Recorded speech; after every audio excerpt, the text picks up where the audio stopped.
Well, Kelly, the president-elect was unveiling his new team at the Department of Justice on a fitting day for the pursuit of justice. President-elect Biden saying that unlike his predecessor, who he accused of tapping my judges and my attorney general and attempting to co-opt the judiciary system for his own personal gain, the president-elect said that this team will be serving the Constitution and the United States of America.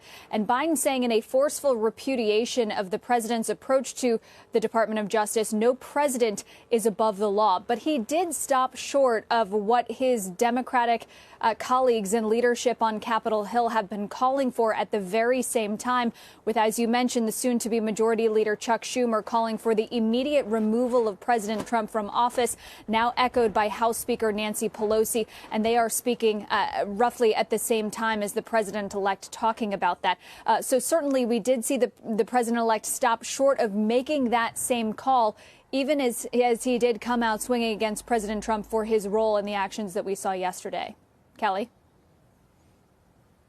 Kayla, thank you very much. Kayla Tausche, again, recapping what we've just heard from the president. Tyler. I was just going to jump in with a question here.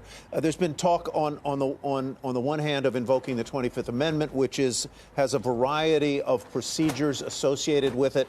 The timeline certainly under normal circumstances would not fit in neatly to a 2-week period that remains in his term. The other idea was to go back to impeachment. We know how long that can take. What about the idea of some Republican leaders going to the White House, as was the case, led by Barry Goldwater, as I recall, in 1974, and approaching the president, as they did then with President Nixon, and saying, it is time to go?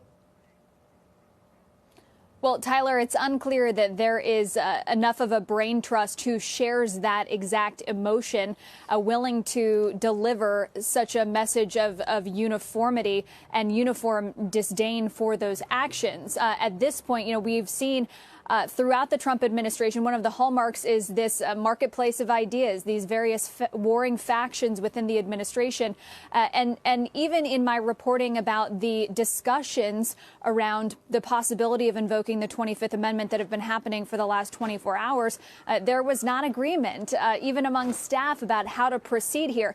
And one of the rationales that keeps coming up is a desire, or perhaps a lack of a desire, for President Trump to be seen by his supporters in the wake of yesterday as a sort of political hero or martyr if he is forced out of office. So certainly there is some calculation of what would happen in either of these scenarios, and whether, in fact, he might accrue some political benefit among his supporters if, in fact, one of those avenues was chosen to go down. Kayla, thank you very much. Kayla Tausche, who's been on this for the last 24 hours almost constantly. Kayla, thank you very much. Shepard Smith here. Thanks for watching CNBC on YouTube.